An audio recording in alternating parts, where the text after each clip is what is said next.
Weight loss solutions are not one size fits all. Hers makes it simpler to get started and stick with a weight loss plan, backed by expert-guided online care that puts your weight loss goals first. These include oral medication kits or compounded GLP-1 injections. Through Hers, pricing for oral medication kits start at just $69 a month for a 10-month plan when paid in full upfront. No hidden fees, no membership fees. You shouldn't have to go out of your way to feel like yourself. Hers brings expert care straight to you with 100% online access to personalized treatment plans that put your goals first. Reach your weight loss goals with help through Hers. Get started at forhers.com/4u to access affordable, doctor-trusted weight loss plans. That's forhers.com/4u, forhers.com/4u. Paid for by Hims & Hers Health. Weight loss by Hers is not available everywhere. Compounded products are not FDA approved or verified for safety, effectiveness, or quality. Prescription required. Restrictions at forhers.com. Apply.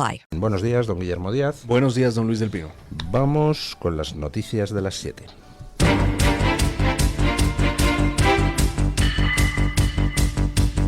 Luis del Pino es Radio Libertad. Hola, muy buenos días y cordial saludo para todos. Comenzamos con la información de este miércoles 10 de septiembre, contándoles que el juez del Supremo, Ángel Hurtado, dictó el auto de apertura de juicio oral contra el fiscal general del Estado, Álvaro García Ortiz. Se convierte así en el primer fiscal general que se sentará en el banquillo de los acusados en España. García Ortiz está procesado por revelación de secretos en el caso del novio de Isabel Díaz Ayuso, Alberto González Amador. El magistrado le impone una fianza de 150.000 euros que debe abonar en 5 días. El juez rechaza suspender cautelarmente a García Ortiz de sus funciones, pero remite el caso a la inspección fiscal. La filtración se produjo tras una noticia de El Mundo donde sobre el pacto fiscal con González Amador. García Ortiz ordenó difundir el correo confidencial del abogado donde admitía 2 delitos fiscales. El juicio se celebrará previsiblemente en noviembre ante una sala de 7 magistrados del Supremo. La defensa tiene 10 días para presentar su escrito. Bueno, pues ya se ha cumplido el último trámite procesal y Álvaro García Ortiz será juzgado en noviembre. Se le impone una fianza de 150.000 euros que tiene 5 días para cubrir y tendrá que responder por haber cometido un delito grave por el cual pues podrían caerle hasta 6 años de cárcel. 6 años de cárcel, recordemos que por encima de los 2 años de cárcel, pues entras en la cárcel sí o sí. No hay posibilidad de que te... Bueno, en este país hay posibilidad de todo, pero lo normal es que por encima de 2 años pues tengas que ingresar impepinablemente en la cárcel. Todo esto, claro, suponiendo que sea condenado. La cuestión de hasta qué punto puede ser condenado García Ortiz, pues hombre, no vamos a ser panolis a estas alturas. Ya sabemos que por encima de la justicia ordinaria, es decir, ya cuando empiezan a entrar los altos tribunales, donde, bueno, pues los jueces para poder llegar a ellos han tenido más o menos que contar con el apoyo, o por lo menos no con la enemiga de los partidos políticos tradicionales, pues en esas altas instancias judiciales, pues mucho de lo que pasa es política. No todo, o sea, no estoy diciendo que aquí todos los jueces del Supremo estén esperando cada mañana la orden del señorito para ver qué hacen, pero todo el mundo se conoce en este país, la gente importante, pues todos pertenecen al CECUO, al Club de los Encantados de conocerse unos a otros, y al final, pues hombre, todos son sensibles a las indicaciones, o por lo menos las escuchan, porque al final terminan coincidiendo todos en los mismos círculos y todo el mundo conoce a alguien que conoce a alguien que conoce a alguien que está en el tribunal que tiene que juzgar a alguien. Así que, en el fondo, va a ser la política lo que decida la condena o la inocencia de García Ortiz. Y sé que lo que estoy diciendo pues es un poco triste, pero creo que es la realidad. En el caso de Álvaro García Ortiz, pues es tan palmario que no se comportó como debe hacerlo un fiscal general del Estado, que a lo mejor las presiones no son suficientes para absolverle. Pero vamos, yo tampoco me apostaría mi fortuna a que al final le declaren culpable, tampoco a lo contrario. Esperemos a ver qué es lo que sucede, pero en cualquier caso lo que suceda es en cierto modo irrelevante en el sentido de que independientemente de que sea al final inocente o culpable, sea declarado inocente o culpable, lo que está claro es que Álvaro García Ortiz tenía que haber dimitido hace muchísimo tiempo, tenía que haber dimitido en cuanto se abrieron diligencias contra él y fue considerado investigado por un juez. En ese momento tenía que haber dimitido simplemente por sanidad democrática. Esa dimisión no hubiera tenido nada que ver con la admisión de una culpa ni con una vulneración de su presunción de inocencia. La presunción de inocencia vale para el ámbito penal. En el ámbito político es justo lo contrario. En el ámbito político hay presunción de culpabilidad, en el sentido de que si alguien publica una información grave sobre un político, ese político está obligado a dar explicaciones. Si un juez considera ese político, considera que los indicios que hay son suficientes como para iniciar una causa e investigar a ese político, pues hombre, ese político tiene que dar unas explicaciones ultra exhaustivas, y si no es capaz de dar unas explicaciones ultra exhaustivas de las que todo el mundo deduzca que esas acusaciones no se sostienen, pues tiene que dimitir a la espera de ser juzgado, simplemente porque los ciudadanos tenemos derecho a que nuestra clase política y también los jueces y los fiscales pues hombre, tengan una apariencia inmaculada, tengan una trayectoria sin tacha y sin presunción de tacha. Álvaro García Ortiz tenía que haberse ido hace mucho tiempo, no se fue cuando se inició causa contra él, no se fue cuando se le ha procesado y ahora no sé lo que hará. Intuyo que va a seguir Sánchez haciéndole continuar en el puesto, llevando a una cota aún más alta la degradación de nuestro sistema de justicia. Álvaro García Ortiz está ya camino del banquillo, ya va a ser enjuiciado y no puede estar en la Fiscalía General del Estado. ¿Qué significa no puede estar en la Fiscalía General del Estado? Pues que no debería estar. Pero vamos, esto es lo del chiste, oiga, que no se puede orinar en mitad de la Gran Vía. Dice, ¿cómo que no? Mire qué chorro más gordo. Bueno, pues posiblemente Sánchez diga, mire, ¿cómo que no? Mire qué chorro más gordo. Y ante eso, ¿qué se puede hacer? Pues hombre, no sé, hay países donde queman el Parlamento. Yo, en fin, prefiero que esas cosas no pasen en mi país. Luego vamos a ver un ejemplo, el de Nepal, donde es exactamente lo que ha sucedido.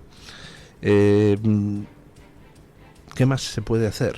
Además de esperar a las siguientes elecciones, sean cuando sean. ¿Qué se puede hacer cuando ha perdido la vergüenza completamente un gobierno y no solo no dimite el presidente del gobierno tras la imputación de su fiscal general del Estado, sino que le hace mantenerse en el puesto? Bueno, pues yo entiendo que habría que empezar a elevar el caso a otras instancias. Vamos a ver, Pedro Sánchez, además de presidente de gobierno, es, si no me equivoco, el líder de la Internacional Socialista. Bueno, pues quizá habría que empezar a preguntar a los partidos socialistas en toda Europa qué opinan de que presida la Internacional Socialista el yerno de un proxeneta, el jefe de un fiscal general imputado, el marido de otra señora que pronto irá camino del banquillo, el hermano de otro señor que va camino del banquillo, el jefe de dos ex secretarios de organización del Partido Socialista que están investigados y uno de ellos en la cárcel. No sé, habría que empezar a retratar a los partidos socialistas de los distintos países europeos y habría que empezar a retratar a las instituciones europeas. ¿Qué opina de Ursula von der Leyen de que su mayordomo en España esté reventando las costuras de las instituciones? ¿Qué opina el Partido Popular Europeo, que tiene una coalición con un Partido Socialista Europeo que está liderado por Pedro Sánchez? Se lo recuerdo a ustedes. No sé, va siendo hora de elevar un poquito el tono, ya que aquí en España Pedro Sánchez se hace el sordo, pues será cuestión de sacarle los colores fuera, que por otra parte es algo que le molesta bastante, dado que Pedro Sánchez es perfectamente consciente de que su tiempo en la Moncloa está tasado y de que tiene que buscarse acomodo en alguna parte. Y cuando uno es un apestado, pues el buscarse acomodo es un poquito más difícil, así que sería a lo mejor cuestión de empezar a hacer hincapié en que Pedro Sánchez sea lo más apestado posible en las instancias internacionales, creo yo, dado que no tiene ni la más mínima vergüenza, continúa en el cargo y hace que sus corruptos presuntos continúen en el cargo. Pues oiga, habrá que utilizar toda la artillería, ¿no? En fin, una noticia que a mí me parece espeluznante. Acaban de asesinar a un español en Jerusalén. Y el presidente del Parlamento asturiano, presidente socialista, ha impedido a un diputado de Vox recordar al español asesinado en la Cámara Autonómica asturiana. Escuchen. El presidente del Parlamento asturiano impidió al diputado de Vox, Javier Jové, rendir homenaje al español asesinado en Jerusalén por terroristas palestinos. Bien, abordamos ahora el asunto número 7. Es una pregunta del diputado del Grupo Parlamentario de Vox, don Javier Jové Sandoval, a la consejera de Cultura, Política Lingüística y Deporte. Para formular la pregunta tiene la palabra el señor. Gracias. Lo primero, vamos a trasladar nuestras condolencias a la familia del español asesinado ayer por terroristas palestinos en Jerusalén. Señor Jové, es para formular la pregunta. Señor Jové, para formular la pregunta. Vale. Jacob Pinto Vitán, melillense de 25 años, murió en un atentado de Hamás que dejó además 20 heridos. El joven estaba casado recientemente y estudiaba para ser rabino en Israel. Su familia está profundamente arraigada en Melilla, donde viven sus padres y hermanos. Frente a lo ocurrido, Vox registró en la Asamblea de Melilla una propuesta para aprobar una declaración institucional de condena al terrorismo. La iniciativa pide dedicar una calle al joven asesinado como recuerdo permanente. Mientras tanto, los grupos de izquierda del Congreso de los Diputados se fotografiaron con el embajador palestino en las escalinatas del Congreso. En la imagen no aparecían PP, Vox, Junts ni Podemos. El contraste evidencia la división política española sobre el conflicto en Oriente Medio.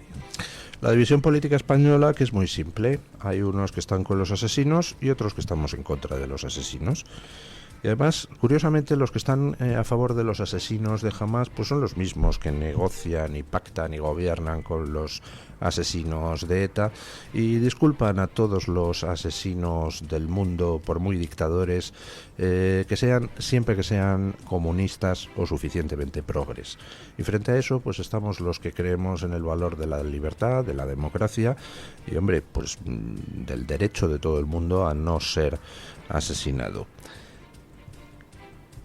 El presidente del Parlamento asturiano, que no sé cómo se llama, ni tengo interés en saberlo, es del Partido Socialista, que el presidente del Parlamento asturiano se habría atrevido a reprender a un diputado por decir, recordamos a la mujer que murió ayer a manos de su marido en no sé dónde. ¿El presidente del Parlamento asturiano se atrevería a interrumpir a un diputado que dijera ha habido un crimen racista en Estados Unidos, hagamos un minuto de silencio por George Floyd? ¿El presidente del Parlamento asturiano se atrevería a quitarle el derecho a un diputado a recordar a un español muerto si ese español no fuera judío? Juan Cofiño González. Juan Cofiño González. Pero ¿cómo se puede tener tanta desvergüenza? ¿Cómo se le puede quitar a un diputado la palabra cuando está recordando a un español asesinado?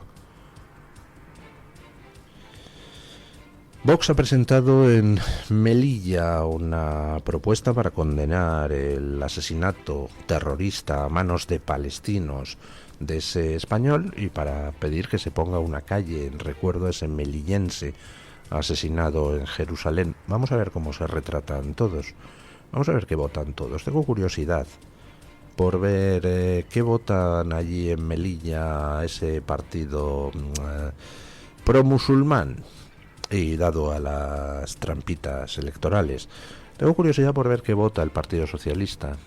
Tengo curiosidad por ver qué vota el Partido Popular. Y en cuanto a la imagen de la vergüenza ayer, los grupos de izquierda del Parlamento, todos, ojo, salvo Podemos, que no estuvo, todos fotografiándose con una bandera palestina y con el embajador palestino cuando acaban de asesinar terroristas palestinos a un español. ¿Cabe mensaje más demoledor? Están diciendo, nos importa una mierda que asesinen a españoles. Si son judíos, claro, o si son de derecha. En el fondo es lo que están diciendo.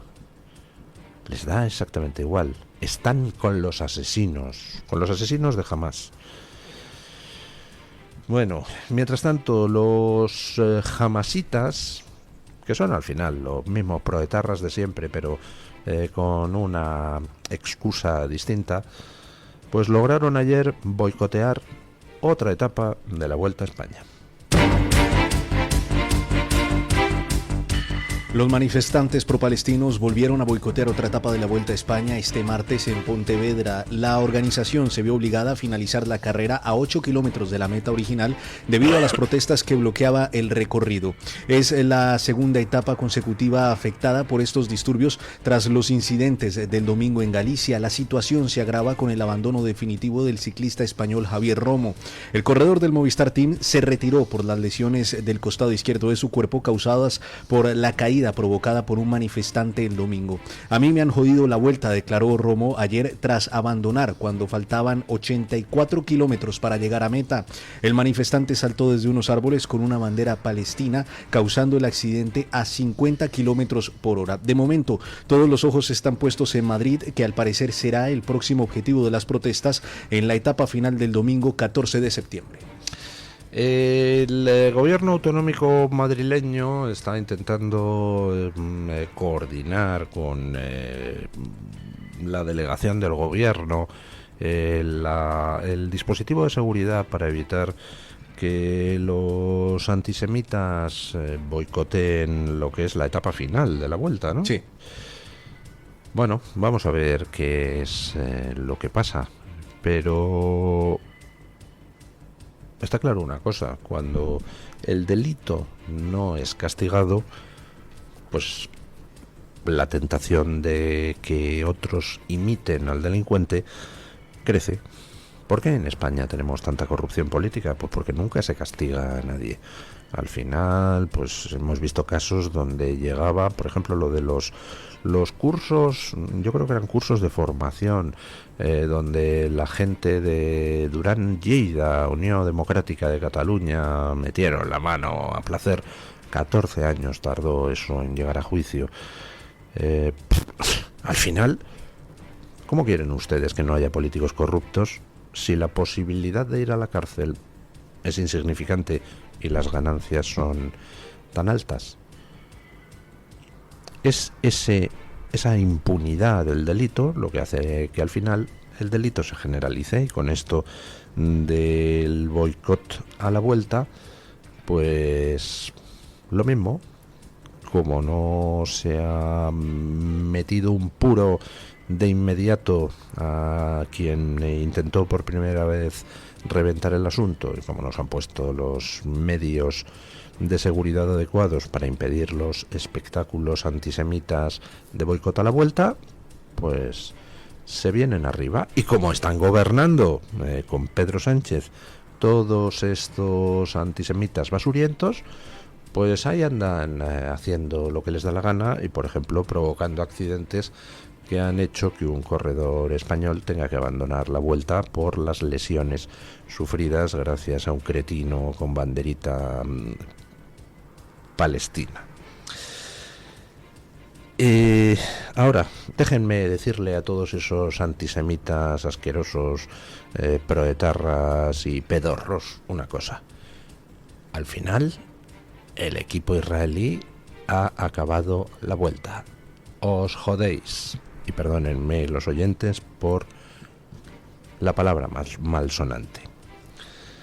Bueno, la noticia que no sorprendió a nadie. Un policía alemán denuncia cómo se manipulan las estadísticas allí en Alemania para ocultar el origen étnico de los delincuentes. Escuchen.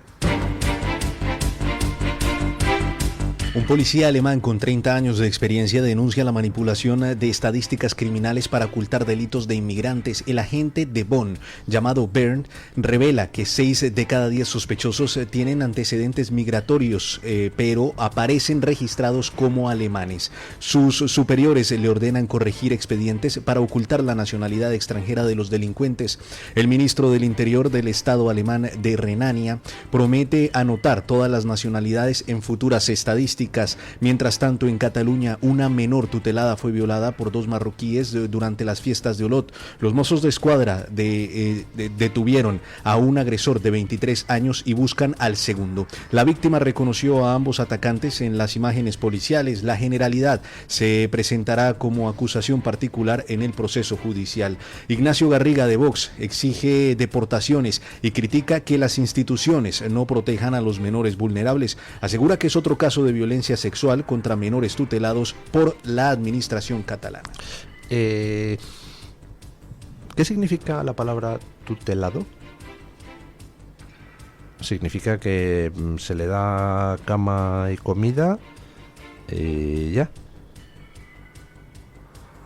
¿Quién es responsable de que 2 marroquíes violen a una menor tutelada en Cataluña? ¿Nadie es responsable? Es decir, cuando la administración tutela a alguien, no se hace responsable de nada. Yo pensaba que cuando un padre, pues en fin, no protege adecuadamente a su hijo, le puede caer un puro de 3 pares de narices. Pero aquí resulta que si en vez del padre está la Generalidad de Cataluña u otra administración autonómica, nadie se preocupa de vigilar al hijo, protegerle y hacer que no le pase nada. Evidentemente todo padre intenta proteger a sus hijos y no siempre lo consigue, por desgracia. Pero ¿exactamente qué medios ha puesto la Generalidad de Cataluña para proteger a su tutelada, a esta que acaban de violar 2 marroquíes? ¿Y qué hacían esos marroquíes aquí? ¿Por qué traemos gente a violar a violar a mujeres en España? Y en cuanto a la otra parte de la noticia, la referente a la manipulación de las estadísticas en Alemania, el testimonio de este policía alemán pues es desolador. O sea, dice que le obligaban a poner en los partes que el agresor era alemán, a pesar de que no era alemán y de que insultaba al policía llamándole alemán de mierda. Es decir, no solo era alemán, sino que no solo no era alemán, sino que odiaba a los alemanes, a pesar de lo cual al agresor le hacían al policía poner que era alemán, para que en las estadísticas, pues en fin, no quedara demasiado patente que la inmensa mayoría de los delitos pues vienen siempre de un determinado grupo, que son los inmigrantes irregulares y también los solicitantes, los falsos solicitantes de asilo, que encima de vivir a costa del Estado alemán, pues se dedican a cometer delitos, no todos ellos, claro, pero hay una parte que los comete, en fin, con cierta fruición. Ayer veía unas estadísticas de Estados Unidos donde se muestra que como media, todos los homicidas como media tienen en su haber 11 detenciones anteriores. ¿Cómo es posible que en Occidente hayamos permitido un sistema penal donde gente con 11 detenciones puede terminar matando a una persona? ¿Tiene sentido? Pues yo creo que no tiene ninguno. Bueno, una última noticia rápida. El mando aéreo polaco denuncia que drones rusos han violado su espacio aéreo en los ataques contra Ucrania llevados a cabo ayer. El mando operativo polaco confirmó oficialmente que drones rusos violaron repetidamente el espacio aéreo de Polonia durante los ataques contra Ucrania. Las Fuerzas Armadas polacas desplegaron armas y servicios para localizar los objetivos derribados tras la violación. Polonia ordenó una operación militar para identificar y neutralizar estos drones que invadieron territorio de la OTAN. El comunicado advierte que la operación militar continúa activa y pide a los ciudadanos permanecer en casa. Las zonas más amenazadas son las regiones de Podlaski, Mazowiecki y Lubelski. El mando operativo mantiene fuerzas y recursos preparados para una respuesta inmediata. Esta violación del espacio aéreo de un país miembro de la OTAN por parte de Rusia representa una grave escalada que podría activar el artículo 5 de la defensa colectiva. Lo que se ha producido es que en los ataques a territorio ucraniano, drones rusos han sobrevolado espacio aéreo polaco, han invadido el espacio aéreo polaco. Eso, estrictamente hablando, no constituye una violación que active el protocolo del artículo 5 del Tratado de la OTAN. El artículo 5 del Tratado de la OTAN obliga a todos los países de la OTAN a intervenir en caso de que el territorio de un miembro de la OTAN sea atacado. Lo que es el sobrevuelo no es un ataque en sí, pero sin embargo sí que es una amenaza. Y sí obligó a que aviones de distintos países de la OTAN despegaran ayer para interceptar los drones. Y por supuesto la violación del espacio aéreo habilita al país violado, es decir, a Polonia, a derribar esos drones sobre su territorio. Y lo que está claro es una cosa, que esto es una provocación de Putin. No necesitas sobrevolar necesariamente el espacio aéreo polaco para atacar objetivos en Ucrania, dejando aparte la propia inmoralidad de los ataques contra Ucrania. Los puedes llevar a cabo sin sobrevolar el espacio aéreo polaco. Si se sobrevuela ese espacio aéreo es porque Putin quiere que se sobrevuele, con lo cual yo creo que está testando a ver qué hace Trump, a ver qué hace la OTAN. Y bueno, pues me parece que se va aproximando el tiempo en el que pues será Trump quien tenga que encabezar acciones contra Putin, no acciones militares, pero desde luego sí, esta vez sí, sanciones lo suficientemente duras. Bueno, vamos con la noticia de interés general del Banco de Santander.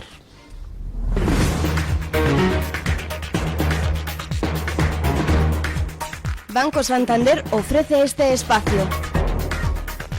Hoy en la noticia de interés general les contamos que cada vez más adultos llenan su tiempo libre con múltiples actividades como clases de canto o teatro, crossfit, idiomas o senderismo. Son personas hiperactivas que compaginan todas esas actividades extra con su trabajo y las tareas propias de la vida de cada uno, como ir al dentista o hacer la compra. Un fenómeno creciente denuncia un inesperado efecto secundario, que es la incapacidad de parar y de disfrutar del ocio sin sentir culpa frente a quienes alaban la gloria de la desocupación, que ahora recibe el nombre de procrastinación. Banco Santander ha ofrecido este espacio. Mensaje de Marga para sus jefes. Oye, chicos, que muchísimas gracias por todos estos años juntos. Pero me lo voy a montar por mi cuenta, ¿vale? Que como siempre me decíais que llamándome Margarita me pegaba a tener una floristería, pues os he hecho caso. Me he lanzado y ya tengo el local. Se va a llamar De Flor en Flor. Cuando sabes que ha llegado el momento, estamos contigo. Descubre todo lo que te ofrece el Santander para impulsar tu negocio desde 0 euros al mes. Promoción válida hasta el 20 de enero de 2026. Consulta condiciones en bancosantander.es. Cuando lo sabes, lo sabes. Ahora es tu momento, llega Kai, tu flash. Vuela a Estados Unidos desde 199 euros. O Caribe, Centro y Sudamérica desde 269. Precios por trayecto, comprando ida y vuelta. Ahora es tu momento. Reserva ya en aereuropa.com. Air Europa, tú decides.